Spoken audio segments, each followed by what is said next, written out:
May bagong mukha pala ngayon ang pork barrel. At alam nyo ba kung sino yung champion pagdating dito? Dalawa to eh. Nako, nasa dugo na ba talaga nananalaytay yung ganitong sakit? Ito, panoorin natin guys. Umabot sa 30 bilyong piso ang tinatawag na allocables ni na presidential son Sandro Marcos at former House Speaker Martin Romualdez. Ayon sa PCIJ, ito raw ang bagong muka ng pork barrel at ang dalawa ang alleged pork barrel kings. May sagot naman ang Malacanang dito. Ang detalye sa agenda report ni Ivy Reyes.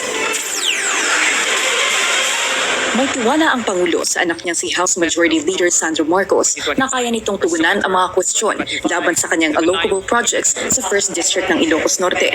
Ang allocable ay termino sa DPWH na nangangahulugan ng automatic funds sa ahensya para pondohan ang mga infrastructure project na nakatuon sa social development. Sa isang report ng Philippine Center for Investigative Journalism o PCIJ, napag-alaman na top 1 and 2 sa listahan na may pinakamalaking allocables si Congressman Sandro at si Presidential cousin and late 1st District Representative Martin Romualdez. Ayon sa PCIJ, sa 1.2 trillion peso allocables mula 2023 hanggang 2025, 15.8 billion pesos ang napunta kay Congressman Sandro at 14.4 billion pesos naman kay Congressman Martin. Alam naman po ng Pangulo na alam ni Congressman Sandro Marcos ang kanyang ginagawa at alam niya po kung paano ito sasagutin.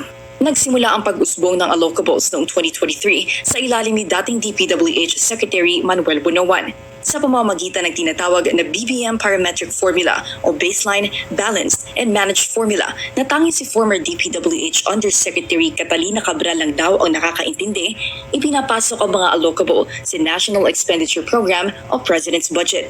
Kung bakit nanunuot mula sa District Engineer hanggang sa pinakamataas na pwesto sa DPWH ang issue sa allocable, nagmumula kasi ang BBM Parametric Formula sa mga District Engineer. Sila ang magbibigay ng listahan sa mga kongresista ng allocable projects na sasapat sa ceiling fund per district. Mamimili ngayon ang kongresista kung ano-anong proyekto ang maisasama sa pinal na listahan ng kanyang allocable. Pagkatapos, nasa kamay na ni former Yusek Cabral ang bola kung magkano at anong projects ang i-endorse ng DPWH at ng Budget Department. Ayon yan kay dating DPWH Yusek Roberto Bernardo na hindi rin daw alam kung paano nangyayari ang computation ng allocable.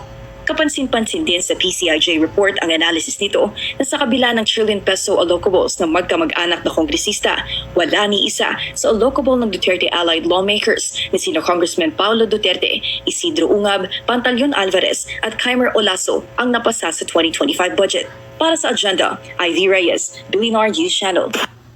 Alam nga naman na hindi alam ng presidente yung ginagawa ng anak niya. Siyempre alam niya. Diba? Hindi na natin kailangang itanong yan. May tiwala naman yung presidente sa anak niya. Diba? Like father, like son. Kayo naman, Ang tanong dito, dahil bilyon-bilyon yung napunta sa kanila, yung magtiyuhin na to, ang tanong, ano ba yung major infrastructure project na ginawa nila? Diba? Saan napunta yung pera na yon? In terms of flood control, ba't hindi nyo ipakita yung flood control na ginawa nyo dyan sa inyong baluarte? Baka dyan napunta yung yung sinasabi ng PCIG na bagong mukha ng pork barrel. Baka doon napunta sa flood control. Baka naman ginawaan nila ng flood control to. Kaya ICI, ipakita nyo kung ano mayroon dyan sa mga distrito nitong dalawa na to. Ni Martin Romualdez at ni Charis Sandro Marcos. Ayan. At nais ng mga tao na makita. Kasi sila palagi yung champion pagdating sa budget eh. So, ibig sabihin, kung sila palagi yung champion, dapat sa project, sila pa rin yung champion. Sila pa rin yung maraming ginagawang project, diba? Gusto rin naming malaman kung ano ba yung mga ginawa nilang project dito.